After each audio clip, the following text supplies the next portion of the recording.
안녕하세요.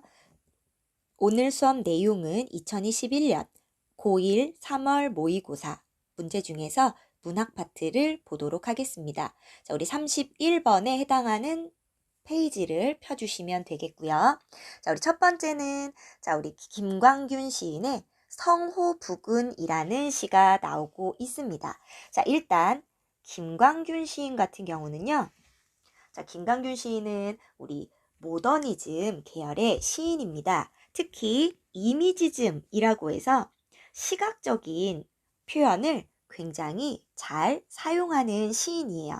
그래서 마치 한 폭의 그림을 보는 것 같은 그런 느낌을 줄 겁니다. 그러면 김광균 시인의 이 시, 자, 시각이 강하다고 했는데 그럼 회화적인 성격을 가지고 있겠네. 자, 우리 이 작품에 시각 말고도 어떤 심상들이 사용되고 있는지 볼 거예요. 자, 그래서 김광균 시인.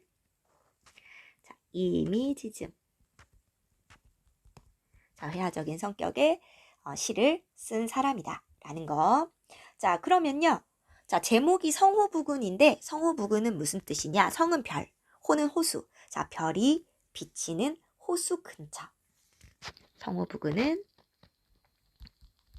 별이 비치는 호수 부근이다 라고 보시면 되겠습니다. 자, 그럼 우리 1년부터 하나하나 볼게요. 자, 우리 이 시는 3개의 파트로 나뉘어져 있어요.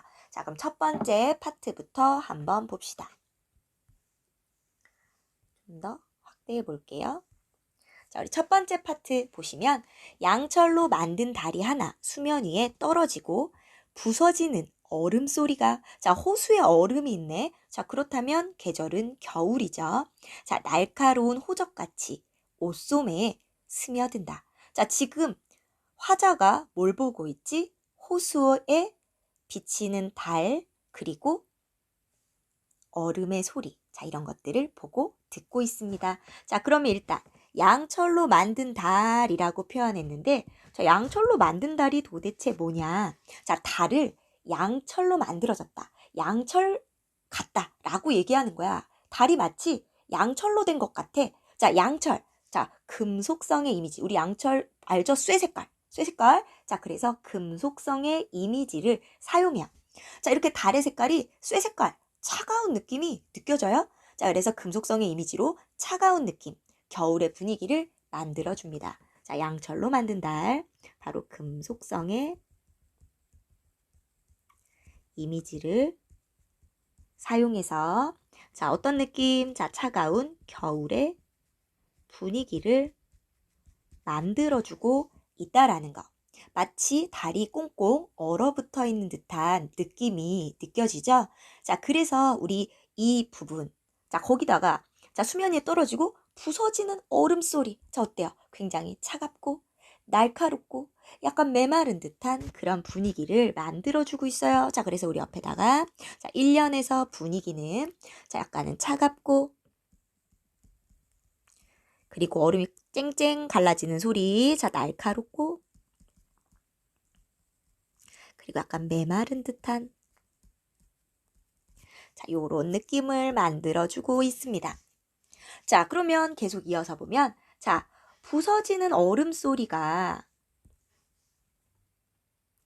이 부분 중요해요.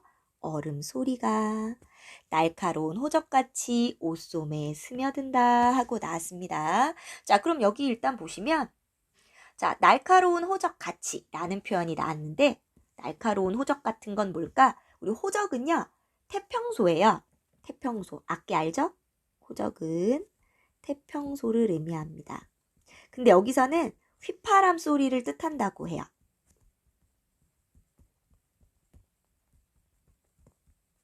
자, 그러면 부서지는 얼음 소리를 날카로운 휘파람 소리에다가 비유하는 직유법이 사용되고 있죠. 자, 뭐뭐같이 하면 직유법이죠. 뭐뭐같이, 뭐뭐처럼, 뭐뭐신 듯, 뭐뭐신 양 하고 빗대고 있다는 말이 보임으로써 직접 빗대는 표현이다 라는 말 들어봤을 거예요. 자, 그러면 부서지는 얼음 소리가, 자, 얼음 소리는 분명히 뭡니까? 우리 귀로 듣는 거죠. 자, 그러면 얼음 소리는 청각적 심상인데요. 자, 호적같이 까지는 소리인데 옷소매에 스며든다. 자, 스며드는 건 우리 어떻게 알지? 눈으로 보면 이거 스며들었네 라는 게 보이죠. 자, 그럼 여기는 시각이죠.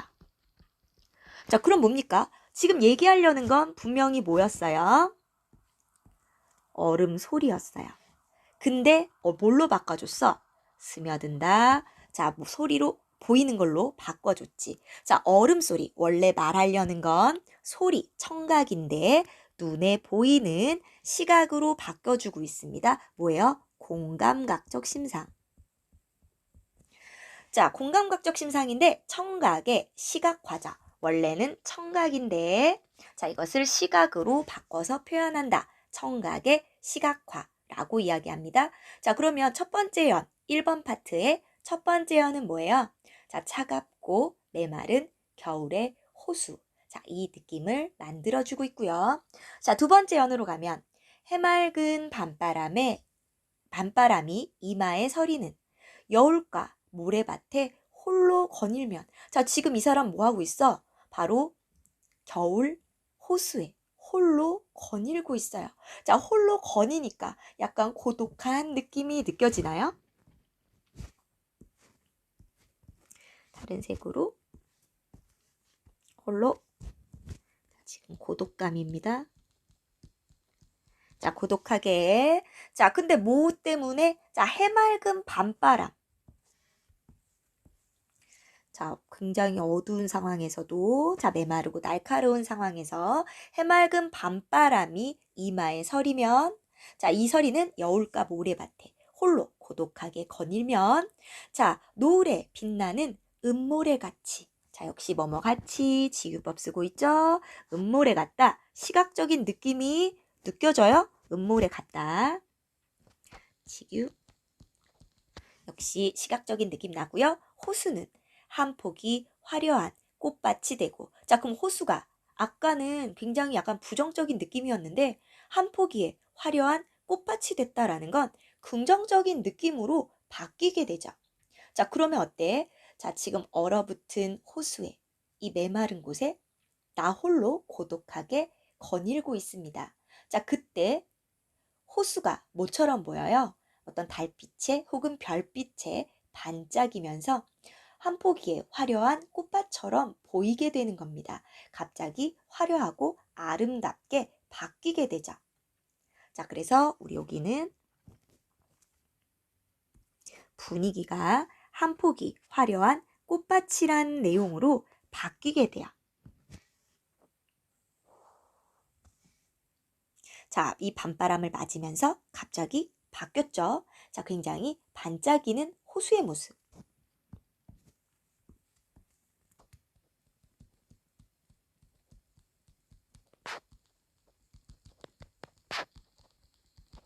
자, 반짝이는 호수의 모습을 이야기합니다. 갑자기 호수가 좋아지네. 자, 여윈 추억의 가지가지엔 조각난 빙설이 눈부신 빛을 하다 라고 이야기합니다. 자, 지금 보시면 우리 2, 3년부터는 분위기가 어떻게 바뀌었냐면 약간은 따뜻하고 화려한 이미지로 바뀌어요.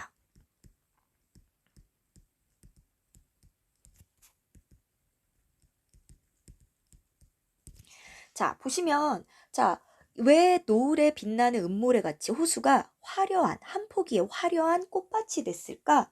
바로 좋았던 젊었을 때의 어떤 멋진 아름다운 추억을 떠올려 보는 겁니다. 자, 그래서 이 추억이 여윈 추억의 가지가지엔이라고 표현하고 있는데 왜 추억인데 여윈 추억일까? 바로 뭔가 아련한 추억, 굉장히 아픈 추억. 자, 이런 겁니다. 사실 아련하고 아픈 추억일수록 시간이 흘러서 아름답게 기억이 되거든요. 자, 그래서 여인 추억 하면 보다 바로 아련한 추억, 아픈 추억이라고 보시면 돼요.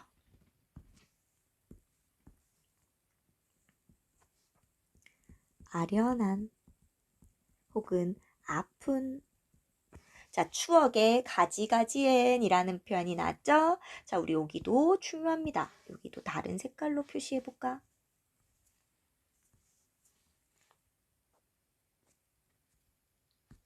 헷갈릴 것 같으니까 이 색깔.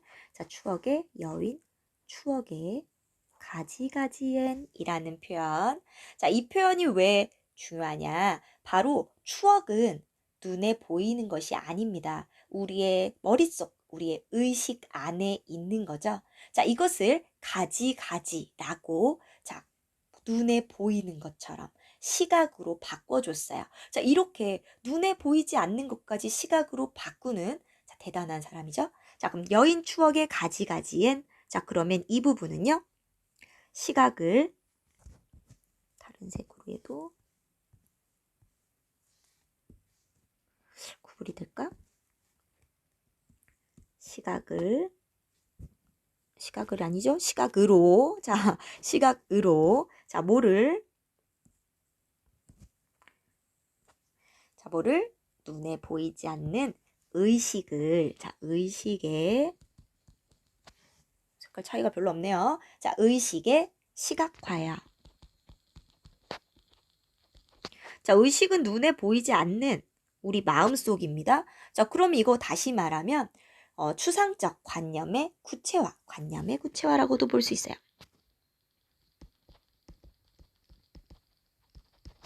자, 이렇게 볼 수 있고요.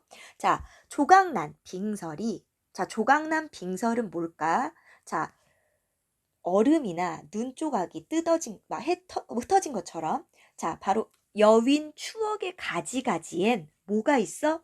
조각난 빙설. 바로 나의 추억의 조각조각들이 흩어졌는데요. 자, 눈부신 빛을 하다. 자, 시각적으로 잘 나타나고 있죠? 자, 그러면 역시 시각. 자, 뭐예요? 자, 조각난 빙설. 자, 추억의 파편들입니다.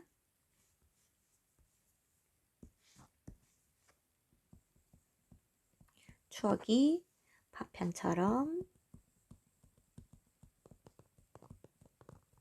흩어지고 자, 눈부신 빛이라고 했으니까 자, 어떤 추억? 아련하고 아프지만 자, 아름다웠던 그 추억. 자, 그것을 떠올리고 있죠. 바로 시각으로 나타냈어요. 아픈 추억이지만 눈부신 빛. 자, 아름답습니다. 자, 아프지만 지나고 보면 아픈 것일수록 더 아름다운 추억. 자, 그럼 첫 번째 파트는 끝이 났습니다. 자, 첫 번째 파트는 어디였어요? 자, 달이 떠 있는 호수였죠. 달도 뜨고 별도 떠 있을 겁니다. 자, 그래서 성호부근이었죠. 자, 이때 자, 첫 번째 연에서는 금속성의 이미지로 자, 겨울의 분위기 메마르고 춥고 자, 그리고 공감각적 심상 사용해 줬고요. 자, 두 번째, 세 번째 연부터는 약간 따뜻한 분위기. 자, 여기에 홀로 고독하게 거닐면서 자, 추억에 잠기게 됩니다. 그 아름다운 추억, 바로 이 아름다운 호수의 모습, 반짝이는 호수를 보면서 아련한 추억을 떠올리자.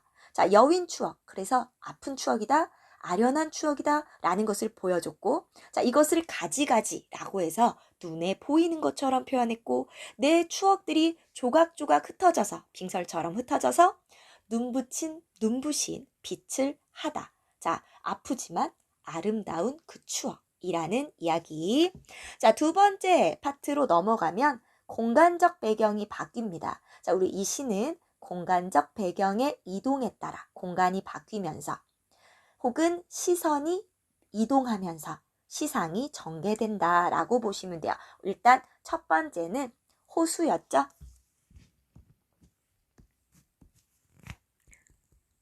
호수. 자, 그러면 두 번째 파트는 어디로 가냐?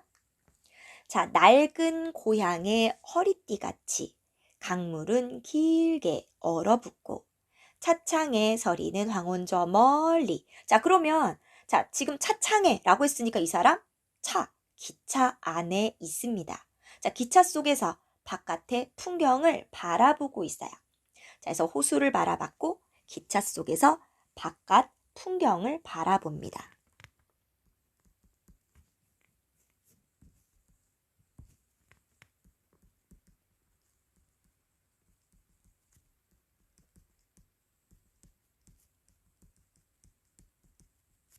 자, 호수에 있었다면 이번에는 기차에서 바깥 풍경을 바라보고 있어요. 자, 그럼 볼까요? 어떤 내용인지 봅시다. 낡은 고향의 허리띠같이, 자, 역시 뭐뭐같이 지규법 쓰고 있어요. 자, 낡은 고향의 허리띠같이 강물은 길게 걸어붙고, 자, 지금 뭐 봤어? 기차에서 바깥에 강물을 봤어. 자, 강물을 봤더니 뭐가 떠올라? 고향이 떠오르는 겁니다. 자, 그런데 왜 낡은 고향이라고 했을까? 바로 낡았다는 건 내 기억이 낡은 겁니다. 자, 강물을 보고 고향을 떠올렸죠. 근데 이 고향에 대한 기억이 낡은 거죠. 그러면 나는 고향을 떠난 지 오래되었다는 것을 의미해요. 고향을 떠난 지 오래됐다. 바로 먼 기억 속에 고향이란 얘기입니다. 자, 고향 떠난 지 오래됐고, 자, 고향의 허리띠같이 강물이 허리띠처럼 길게 늘어져 있는 거죠. 자, 바로 강물을 통해 고향을 떠올렸습니다. 자, 강물은 길게 얼어붙고. 자, 그러면 고향이 떠올랐다는 건 고향에 대한 그리움이라는 거죠.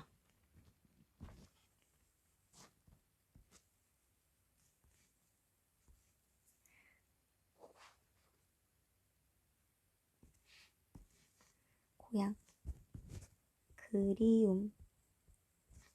자, 그리움입니다. 자, 강물을 보면서 고향을 연상했어요. 자, 길게 얼어붙고 라고 했는데 우리 길게 줄이 그어져 있죠? 여기도 멀리 줄이 그어져 있죠? 자, 이 줄을 그은 이유는 뭘까? 바로 아득한 느낌을 만들어주기 위해서. 자, 이거 눈으로만 봐도 뭔가 아득한 느낌. 자, 그리고 읽었을 때도 길게 멀리 라고 읽어지게 되죠? 자, 그러면 우리 여기는 뭐다? 아득함의 느낌을 살리기 위한, 자, 그러니까 시각적인 표현이기도 하고, 봤을 때, 아, 아득하구나, 굉장히 길구나, 라는 느낌을 느끼게 만들어주고, 또 읽을 때는 음성적으로도 뭔가 읽었을 때 아득한 느낌. 자, 강물은 길게 얼어붙고, 자, 그래서 강물을 보고 고향의 모습을 떠올립니다. 자, 그리고요. 차창의 서리는 에서 화자가 차 안에 있다는 거, 기차 속에 있다는 거. 황혼 저 멀리. 자, 그럼 어때? 황혼, 해질녘에 기차에 있는 거죠. 자, 해질녘, 기차에서 저 멀리 노을은 나어린 향수처럼 희미한 날개를 펴고 있었다. 자, 지금 여기 볼까요? 자, 지금 보시면 노을은 이라는 표현 나왔어요. 노을은 나어린 향수처럼 희미한 날개를 펴고 있었다. 자, 여기 뭐뭐처럼 지규법 나왔고 또 자, 우리 지규를 쓰면 구체적이고 생생하게 전달하니까 시각적인 느낌이 더 잘 나겠죠? 자, 전체적으로. 자, 노을은 여기에 왜 색칠했니? 자, 노을은 희미한 날개를 펴고 있었다. 자, 노을이 뭐예요? 노을은 해가 질 때 하늘이 뭐 누르스름, 불구스름하게 물드는 게 노을이죠. 자, 노을은 생명이 있는 존재가 아니죠. 날개는 누가 펴요? 날개를 가지고 있는 애들, 새들이 날개를 펼칠 수 있겠지. 자, 그럼 새는 동물인데 노을은 생명이 없죠. 자, 무생물인 노을을 날개를 편다. 동물처럼 표현하고 있습니다. 자, 그럼 무슨 법? 화류법이 사용되고 있다. 자, 화류법이 사용됐습니다. 자, 그러면 좀 더 자세히 볼까? 노을은 뭐 하고 있어? 나 어린 향수처럼. 자, 나 어린, 나이가 어린. 그리고 향수는 고향에 대한 그리움이거든. 자, 나이가 어린 고향에 대한 그리움 무슨 말이야? 어린 시절에 그 고향에 대한 그리움입니다. 어린 시절의 고향. 자, 이것이 그립다. 자, 고향이 떠올랐는데 고향은 너무너무 옛날, 먼 기억 속의 고향입니다. 그 고향은 내 어린 시절의 고향이겠죠? 바로 어린 시절의 그때 그 고향을 그리워하고 있어요. 자, 그런데 이 고향에 대한 그리움이 어떻게 됐어? 희미한 날개를 펼쳤어요. 자, 왜 희미한 날개라고 했을까? 희미한 건 또렷한 게 아니죠. 점점 지워져 가는 거죠. 자, 그러면 어떤 거야? 바로 희미한 날개라는 점에서 이 고향에 대한 기억도 점점 흐려지고 있습니다. 자, 그래서 그리움이고 또 희미한 날개라는 표현에서 안타까움의 정서도 같이 느껴져요. 자, 점점 지워져가는 고향에 대한 기억이죠. 자, 그러면 우리 두 번째 파트는 뭡니까? 기차에서 바깥 풍경, 바로 황혼의 바깥 풍경을 바라보면서 고향을 떠올리고 그리워하고 하지만 점점 잊혀져가는 고향에 대한 안타까움이 나타나 있습니다. 자, 세 번째 부분 볼까요? 앙상한 잡목림 사이로. 자, 그럼 지금 어때요? 자, 숲을 앙상한 숲을에서, 앙상한 어떤 그 숲 안에서. 그러니까 겨울이니까 어때요? 나무들이 잎사귀가 다 떨어져서 앙상해져 있을 수밖에 없겠지? 자, 그러니까 앙상한 잡목림, 자, 숲을에서 혹은 산의 어떤 들판에서. 자, 그럼 얘는 어디로 이동했어요? 자, 숲을입니다. 자, 숲을에서 논둑을 바라봅니다. 숲을.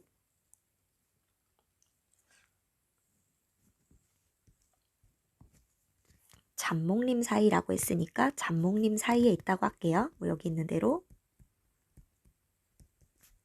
자, 잡목림 사이에서 뭘 본다? 자, 논둑 위에 송아지를 본다.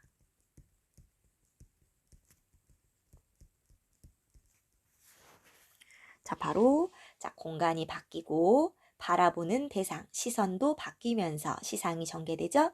자, 앙상한 잡목림 사이로 역시 시각적인 느낌. 한낮이 겨운 하늘이 투명한 기폭을 떨어뜨리고. 자, 기폭은 뭐냐면 깃발. 기폭은 이제 깃대에 달린 깃발천. 자, 이게 떨어뜨리고. 자, 우리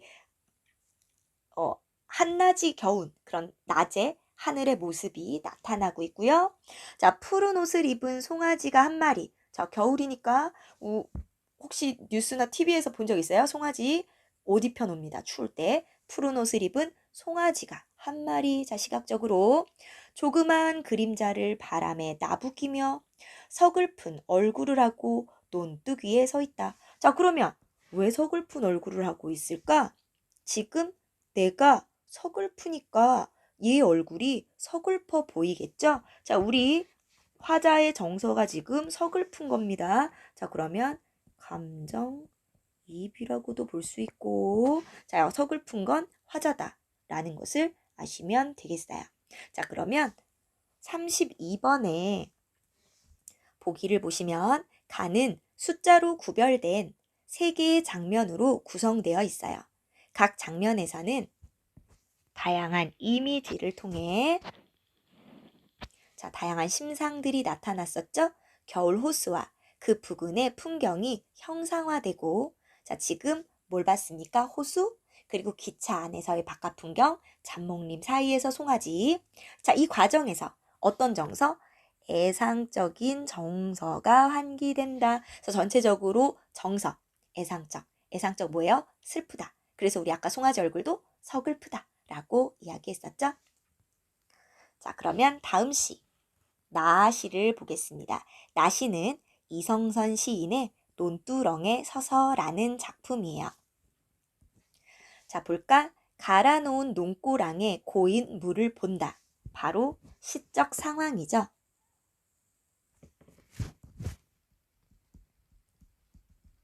화자는 뭐하고 있어요? 논고랑에 고인 물을 보고 있어요. 마음이 행복해진다. 자, 지금 논고랑에 고인물을 봤더니 마음이 어때? 행복하네. 자, 어때? 고인물을 보는 것이 좋다라는 거죠. 자, 계속 보면 나무가지가 꾸부정하게 비치고 햇살이 번지고 날아가는 새 그림자가 잠기고 나의 얼굴이 들어있다. 자, 우리 지금 이 논두랑에 고인 물 안에 담겨져 있는 모습들을 열거하고 있습니다. 자, 어떤 것들이 있어요? 나뭇가지, 햇살, 새 그림자, 그리고 내가 있죠. 늘 홀로이던 내가, 자, 원래는 홀로였어요. 부정. 그들과 함께 자 이제 공존하고 있습니다. 긍정. 자, 그런데 어떻대? 누가 높지도 낮지도 않다. 누가 더 우월하고 못난 사람 없어. 모두가 아름답다. 자, 어때요? 자, 평등한 이 모습이 아름답다. 긍정적으로 바라보고 있죠. 자, 행복하다. 아름답다. 자, 내가 보라색 하는 거 다 긍정입니다. 긍정적 태도. 그 안에 나는 거꾸로 서 있다. 자, 그쵸? 물을 들여다보면 거꾸로 내 모습이 거꾸로 서 있는 모습이 본래 내 모습인 것처럼 이라고 했는데요. 자, 우리 이런 거 뭐라고 하냐면 우리 이따가도 나올 건데요. 거꾸로 서 있다. 거꾸로 서 있는 내 모습 바로 앞에 말을 한 번 더 이어서 연결. 우리 이런 것을 연쇄법. 꼬리에 꼬리를 무는 표현. 거꾸로 서 있다. 거꾸로 서 있는 모습이 자 이렇게 이어지고 있죠. 꼬리에 꼬리를 무는 표현. 자, 본래 내 모습인 것처럼. 아프지 않다. 역시 긍정적. 자, 산도 곁에 거꾸로 누워있다. 늘 떨며 우왕좌왕하던 내가. 자, 과거에나 부정적. 자, 지금 저 세상에 건너가 있긴 한 듯 무심하고 아주 선명하다. 긍정적.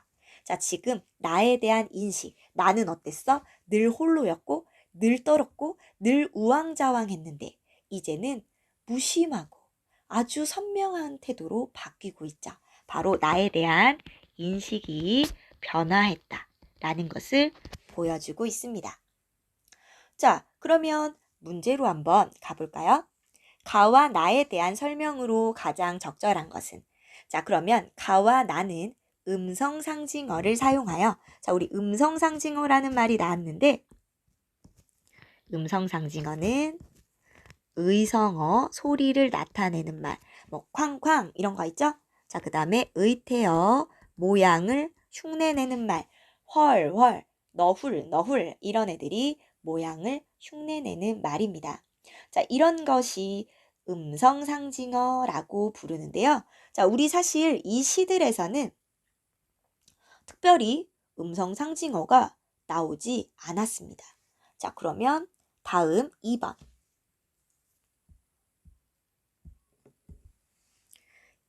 2번 보시면 가와 나는 현재 시제를 사용하여 시적 상황에 주목하도록 하고 있다. 자, 2번이 정답인데요. 자, 지금 보시면 첫 번째 것도 스며든다. 우리 스며들다의 현재 시제 스며든다. 자, 그리고 빛을 하다. 얼어붙고 자, 있었다 빼고 서 있다. 자, 있었다 빼고 나머지는 다 현재 시제 사용하고 있습니다. 자, 나도 본다. 있다, 있다, 있다. 그리고 않다, 선명하다. 전부 다 뭐예요? 현재 시제를 사용하고 있죠? 자, 그래서 2번이 정답이 됩니다. 가와 나는 청자와 대화하는 방식. 자, 둘 다 대화하는 내용은 아니었고요. 자, 가와 달리 나는 시선을 원경에서 근경으로 라고 했는데 우리 나시는 뭐니? 바로 논두렁에서 고인물을 바라보고 있습니다. 자, 그러면 얘 이동이 있어 없어? 시선의 이동을 보이고 있지 않죠. 그래서 가와 달리 나는 시선을 자, 얘는 나는요. 시선의 이동이라고 보기가 어렵습니다. 왜? 지금 논두렁에 서서 그 고인물을 바라보고 있고 바라보면서 드는 생각들을 이야기하고 있기 때문에 여기는 시선의 혹은 이동이 나타난다고 볼 수가 없겠죠. 5번 나와 달리 가는 동일한 시어를 반복하여 했는데 오히려 나가 반복된다고 볼 수 있습니다. 특히 가 같은 경우는요. 지금 보시면 반복되는 표현이라는 것이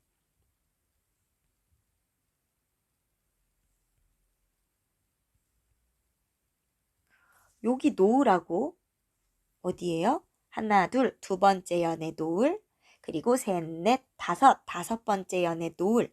노을이 2번 나오긴 하지만 얘네들로 운율을 만들지는 못하고 있어요.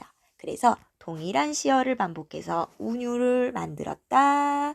아닙니다. 자, 그럼 다음으로 가볼까요? 32번. 자, 우리 가시입니다. 자, 1에서 한 폭이 화려한 꽃밭으로 표현된 호수의 모습에 양철과 얼음이 환기하는 불러일으키는 날카롭고 차가운 감각이 연결되면서 겨울호수의 이미지가 형상화되고 있다. 맞죠? 자, 그럼 2번 1에서 달이 하나 수면 위에 떨어지는 모습.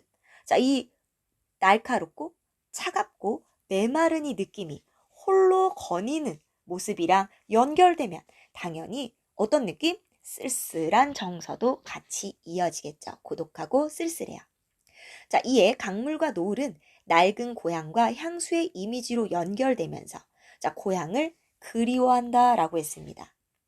자, 4번 이에 희미한 날개를 펴고 있었다. 자, 이거 어떻다고? 약간은 안타깝고 서글픈, 이것도 슬픈 이런 느낌이었어요. 자, 근데 3에 논둑이에 서 있다가 연결되면서 송아지의 서글픈 얼굴. 자, 이것이 드러내는 정서가 극복될 수 있는 가능성? 자, 이건 전혀 없죠. 지금 전반적으로 어떤 느낌? 우리 보기에도 뭐라고?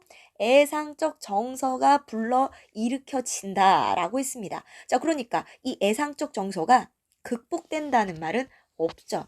우리 보기만 봐도 충분히 찾아낼 수 있습니다. 또 조각난 빙설, 얼어붙은 강물, 앙상한 잡목림, 스산한 분위기와 애상적 정서. 자, 우리 시는 애상적 정서의 시다라고 했어요. 다음 페이지 가볼까요? 자, 나를 감상한 내용으로 적절하지 않은 것은 했습니다. 화자는 늘 떨며 우왕좌왕하던 과거 자신의 모습과 곁에 거꾸로 서 있는 산의 모습을 동일시 아니죠. 자, 이거는 뭐예요? 부정적인 거였고, 자, 이제 거꾸로 서 있는 산, 나와 똑같죠. 지금 과거가 아니라 현재의 나가 같다고 보시면 됩니다. 왜? 우리가 다 같이 함께 있고 누가 높지도 낮지도 않고 모두가 아름다운 존재. 어디 있는 것? 현재의 나야. 1번이 정답. 자, 문제 풀기는 어렵지 않죠? 자, 그러면 이어서 소설로 넘어가 보겠습니다.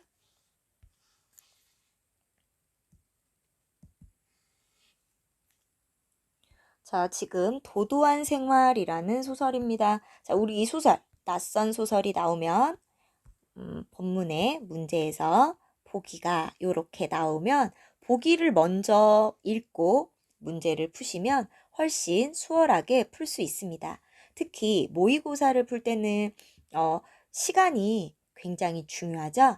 그래서 보기가 있는 것을 먼저 보고 본문을 읽고 그리고 문제를 푸는데요. 자, 꼭 지문 다 읽고 풀어야 된다는 강박이 있어서는 안 됩니다. 자, 지금 보시면 윗글의 서술상 특징 같은 문제는 다 읽고 풀어야 하는 문제지만 아래 기억에서 미음이나 A와 B 같은 경우는 그 부분을 읽고 바로 이어서 푸시면 되겠어요.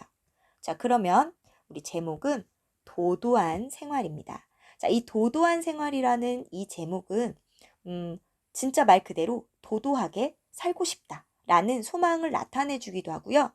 여기서 음계로, 피아노의 음계로 표현하는 것들이 굉장히 많아요. 자기 자신의 어떤 성격이나 자신의 어떤 그 자라나는 성장 과정도 피아노 음계로 나타내는 표현들이 있고요. 또 여기서도 어떤 인물을 음계로 나타냈었죠.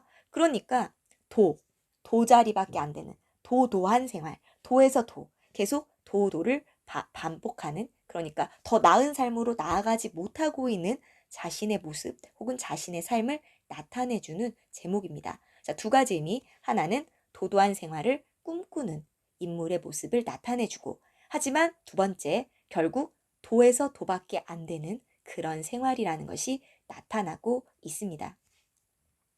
그러면 37번에 보기 먼저 볼게요.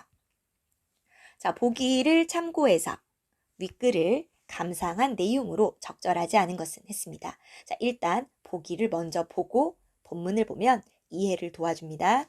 자, 엄마가 내게 사준 피아노는, 자, 피아노가 나오고 있죠. 자, 여기서 중심 소재죠. 엄마가 꿈꾸었던 도도한 생활의 상징으로. 자, 도도한 생활, 엄마가 꿈꾸는 삶입니다. 부모로서 자녀가 누리기를 희망했던 삶의 기준을 의미하는 겁니다.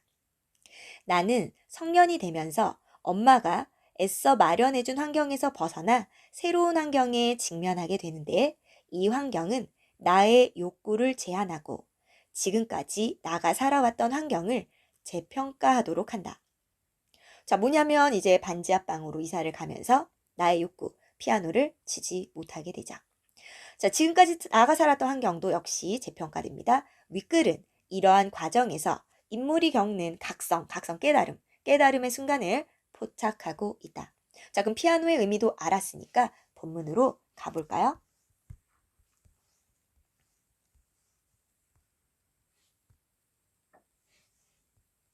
자, 만둣집을 했던 엄마가 어떻게 피아노를 가르칠 생각을 했는지 알 수 없다. 자, 우리 집은 만둣집을 했습니다. 욕심이거나 뭔가 강요하려 한 것은 아니었다. 엄마는 배움이 짧았고 자신의 교육적 선택에 늘 자신감을 갖지 못했다. 다만 그때 엄마는 어떤 보통의 기준들을 따라가고 있었으리라. 자, 엄마가 가지고 있는 보통의 기준들. 어떤 것이 보통의 기준들이야? 놀이공원에 가고 엑스포에 가는 것처럼 뭐뭐처럼 지규. 자, 뭐 한다? 어느 시기에는 어떠한 것들을 해야 한다는 풍문들. 돌이켜보면 어릴 때 엑스포에 가고 박물관에 간 것이 그렇게 재밌었던 것 같지는 않다. 하지만 나를 엑스포에 보내주고 놀이공원에 함께 가준 엄마에게 고마운 마음이 든다.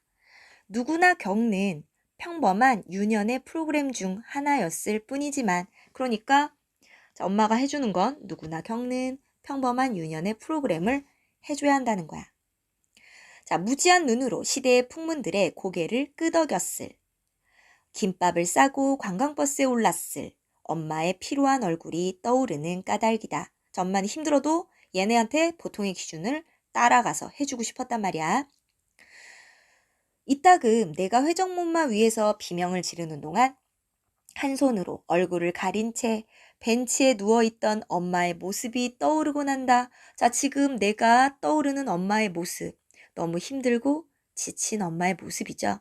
신을 벗고 짧은 잠을 청하던 엄마의 얼굴은, 자, 얼굴을 이제 비유해 볼 건데요. 자, 도처럼 낮고 고요했던가, 그렇지 않았던가. 바로 도음으로 엄마의 얼굴.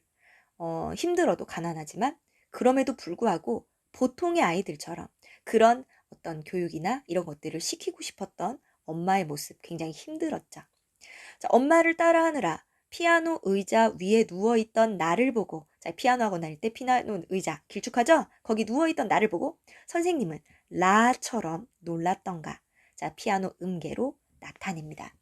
그렇지 않았던가?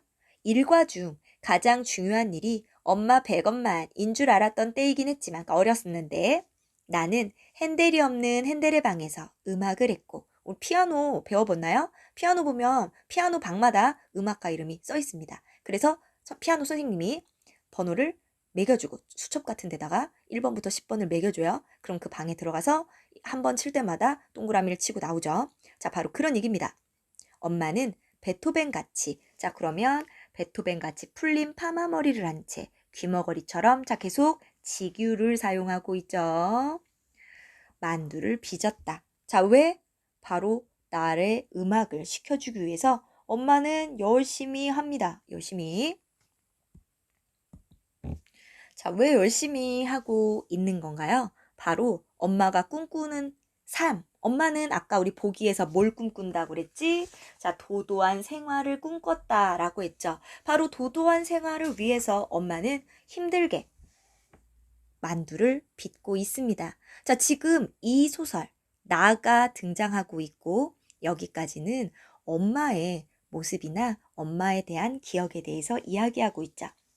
자, 마침 동네에 음악학원이 생겼고 엄마의 만두가 불티나게 팔리던 시절이라 그러니까 음악학원도 있었고 또 만두가 잘 팔렸으니까 가능했던 일인지도 모른다라고 했습니다. 자, 우리 기억.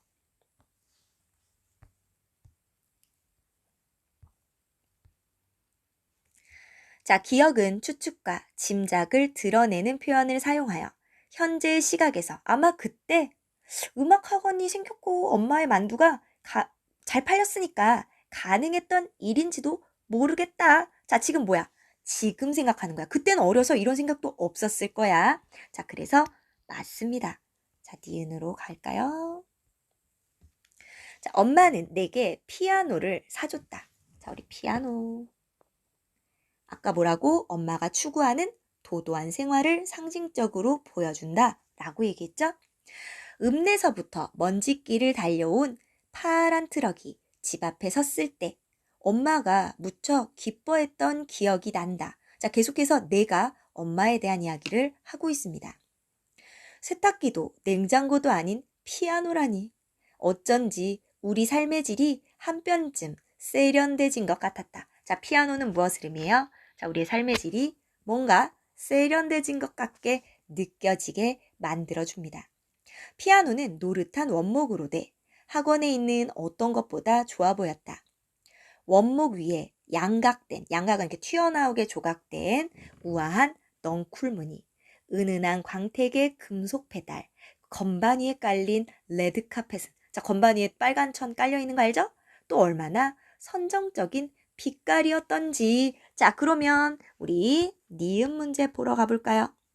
니은은 외양, 바로 피아노의 겉모습에 대한 묘사를 나열하면서 인물이 대상에서 받은 인상의 근거, 왜 이렇게 세련되고 좋았는지 이야기하고 있습니다. 다시 본문 갈게요. 자, 피아노는 여기 했죠? 자, 그것은 우리 집에 있는 가재들과 때깔부터 달랐다. 다만 좀 멋쩍은 것은 피아노가 가정집 거실이 아닌 만두가게 안에 놓인다는 사실이었다. 우리 가족은 생계와 주거를 한 건물 안에서 해결하고 있었다. 그러니까 이 만두가게는 뭐야? 우리 가족이 살기도 하고 또 만두를 팔기도 하는, 그러니까 만두가게에서 사는 겁니다. 낮에는 방에 손님을 들이고 밤에는 식구들이 이불을 펴고 자는 식으로 말이다. 자, 그럼 디귿 한번 볼까요? 자, 디귿은 앞서 언급한 내용을 부연해서 자신의 경험에 대한 이해의 폭이 확장되었음을 강조하고 있다. 자, 디귿은요, 앞서 언급한 내용을 부연, 덧붙여서 설명하고 있는데요. 여기까지 맞아. 하지만 자신의 경험에 대한 이해의 폭이 확장되었음을 강조 아니죠. 자, 그냥 우리 집은 가게 안에서 잤어. 이 얘기거든? 자, 그러니까 이해가 더 확장됐다? 이런 내용은 없습니다. 자, 피아노는 나와 언니가 쓰는 작은 방에 놓였다. 안방은 주방을, 작은 방은 홀을 마주보고 있었다. 나는 오후 내내 가게에 붙어 피아노를 연주했다. 울림폭을 크게 해주는 오른쪽 페달을 밟고 멋을 부려 소녀의 기도나 아드린느를 위한 발라드와 같은 곡을 말이다. 찜통에선 수증기가 푹푹 나고, 자, 만두집이니까 홀에서는 장사꾼과 농부들이 흙 묻은 장화를 신은 채 우적우적 만두를 씹고 있는 공간에서 누구라도 만두를 삼키다 말고 울고 가게 만들었을 그런 연주를, 쉽고 아름답지만 촌스러워서 누구라도 가게 앞을 지나다가 얼굴을 붉히게 만들었을. 그러니까 자, 내가 하는 연주는 별로야. 그러니까 그러나 좀 더 정직한 사람이라면 만두 접시를 집어던지며 다 때려치우라 그래 소리쳤을 그런 연주를 말이다. 자, 그러면 내가 피아노 연주를 합니다. 자, 하지만 자, 쉽고 아름답지만 촌스러워. 그래서 듣는 이의 얼굴을 붉히게 만들거나 혹은 다 때려치우라 그래 소리쳤을 연주를 하게 되는 거죠. 한 번은 연주가 끝난 뒤 박수 소리가 들려 고개를 돌린 적이 있다. 홀에서 웬 백인 남자가 손뼉을 치며 원더풀이라고 외치고 있었다. 외국인과 나 사이에 어정쩡한 침묵이 흘렀다. 나는 부끄러웠지만 수줍게 한마디 했다. 땡큐. 자, 집안에선 밀가루 입자가 햇빛을 받으며 분분히 날렸고 건반을 짚은 손가락 아래론 지문이 하얗게 묻어났다. 자, 어린 시절의 이야기 하고 있죠. 중략 부분의 줄거리. 아빠의 빚보증 때문에 가게가 어려워졌지만 엄마는 피아노만은 뺏기지 않고 싶어 했다. 왜요? 피아노는 엄마가 추구하는 생활을 상징하니까 이것에 대한 희망을 버리고 싶지 않기 때문에 피아노는 뺏기고 싶지 않습니다. 대학 진학을 앞두고 언니의 서울 반지하방으로 이사하게 된 나는, 자, 이제 반지하로 이사를 가죠. 피아노를 가지고 가달라는 엄마의 부탁을 받게 된다. 그래서 엄마는 이것을 포기할 수가 없습니다. 자, 이제 새로운 환경으로 넘어가는 거죠. 언니의 표정은 뜨악했다. 외삼촌이 담배를 피우는 사이 나는 사정을 설명하느라 애를 먹었다. 엄마가 다 얘기한 줄 알았는데 언니는 아무것도 모르고 있었다. 언니가 답답한 듯 말했다. 여기 반지하야. 자, 무슨 뜻이야? 아, 반지하에 무슨 피아노야. 라는 얘기죠. 나는 조그맣게 대꾸했다. 나도 알아. 우리는 트럭 앞에 모여 피아노를 올려다 봤다. 그것은 몰락한 러시아 귀족처럼, 자, 뭐뭐처럼 역시 직유법 쓰고 있죠. 끝까지 체면을 차리며 우아하고 담담하게 서 있었다. 자, 우리 아까 답은 찾았지만 그래도 한번 봅시다. 3번이었죠? 자, 리을은 비유적인 표현. 뭐 나왔죠? 몰락한 러시아 귀족이라고. 자, 어울리지 않는 곳. 바로 어디에? 반지하에. 반지하방에 놓이게 된 대상을 바라보는 마음을 드러내주고 있죠.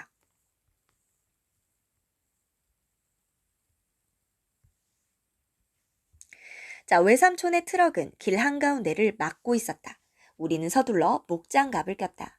외삼촌이 피아노의 한쪽 끝을, 언니와 내가 반대쪽을 잡았다. 외삼촌이 신호를 보냈다. 나는 깊은 숨을 쉰 뒤 피아노를 번쩍 들어 올렸다.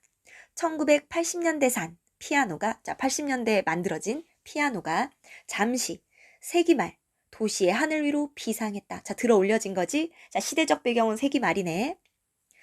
그 모습이 꽤 아름다워 하마터면 탄성을 지를 뻔했다. 자, 세기말 언젠지 알죠? 2000년 되기 전에. 우리는 한 걸음씩 이동했다. 다리가 후들거리고 진땀이 났다. 사람들이 우리를 흘깃거렸다. 뒤에서 승용차 한 대가 비켜달라는 듯 경적을 울려댔다. 자, 사람들은 구경합니다. 곧 건물 2층에 사는 집주인이 체육복 차림으로 내려왔다. 동글동글한 체구에 아침 체조를 빼먹지 않을 것 같이 생긴 50대 중반의 사내였다. 그는 집 앞에서 벌어진 풍경이 믿기지 않는다는 듯 아연한 표정으로 서 있었다. 나는 피아노를 든 채 어색하게 웃으며 목례했다. 언니 역시 눈치껏 사내에게 인사했다. 좁고 가파른 계단 아래로, 자, 가져가기 힘드네요. 반지하 밑으로 피아노가 천천히 머리를 디밀고 있었다. 세탁기도 냉장고도 아닌 피아노라니. 우리의 삶이 새뼘쯤 민망해지는 기분이었다. 왜? 생필품이 아니죠. 자, 생필품도 아닌 이것을 가지고 들어가야 된단 말이야. 자, 그러니까 요렇게 민망해집니다.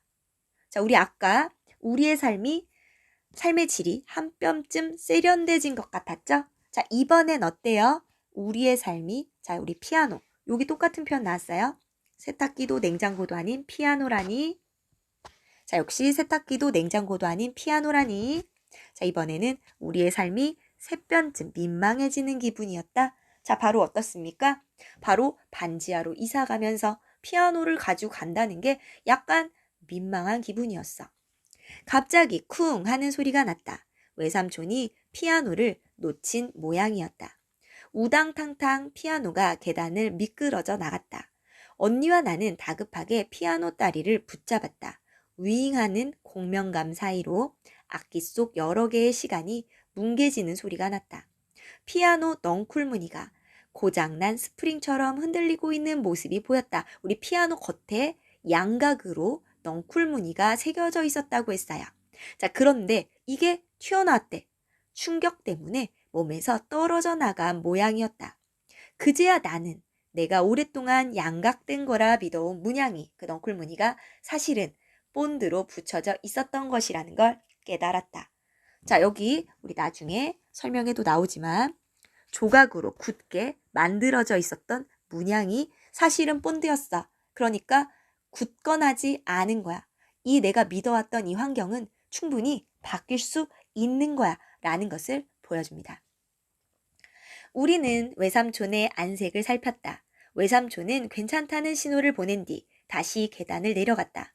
나는 외삼촌의 부상이나 피아노의 상태가 걱정되지 않았다. 그보다는 쿵 소리.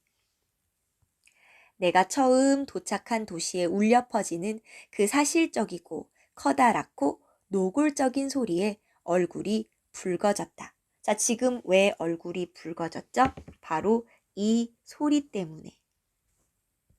어때? 부끄러움을 느꼈죠. 외삼촌은 집주인은 어이없고 못마땅하다는 표정으로 언니와 나와 피아노와 외삼촌과 다시 피아노를 번갈아 쳐다봤다. 자, 우리 미음. 쉼표를 빈번하게 사용하여 예기치 않은 상황에 대한 인물의 불편한 심리. 그죠? 자, 바로 집주인이 이걸 쳐다보는 이유는 자, 불편하다라는 것을 나타내주고 있죠. 자, 그리고 집주인이 부릅니다. 학생, 주인 남자가 언니를 불렀다. 언니는 재빨리 계단을 올라갔다. 출구 쪽 네모난 햇살 아래 뭔가 열심히 설명하고 있는 언니의 모습이 보였다. 언니는 승용차 운전자에게도 양해를 구했다. 우리는 결국 관리비를 더 내고 피아노를 절대 치지 않겠다는 조건으로 집주인을 돌려보냈다. 집주인은 돌아서며 한마디 했는데 치지도 않을 피아노를 왜 갖고 있느냐는 거였다. 자, 그래서 내용으로 가볼게요. 문제. 자, 윗글에 서술상 특징으로 가장 적절한 것이라고 했습니다. 자, 지금 작품 속에 등장하는 나가 서술하고 있어요. 자, 동일한 사건을 여러 인물의 관점, 아니요. 나의 관점에서 서술하고 있습니다. 서술자가 교체 전혀 되지 않고 있고요. 이야기 외부의 서술자 아니죠. 나니까 내부의 서술자입니다. 자, 바로 내부의 서술자가 자기 관점에서 이야기해요. 사건에 개입되지 않는 인물의 관점을 통해, 자, 개입되지 않은 거 아니죠? 내가 이 사건에 개입이 되어 있습니다.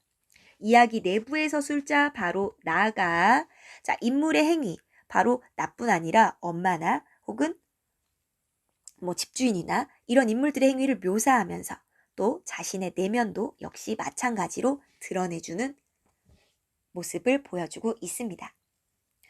자, 그러면 36번 A와 B를 바탕으로, 자, A는 우리 만두가게입니다. A는 만두가게. B는요? B는 반지하예요.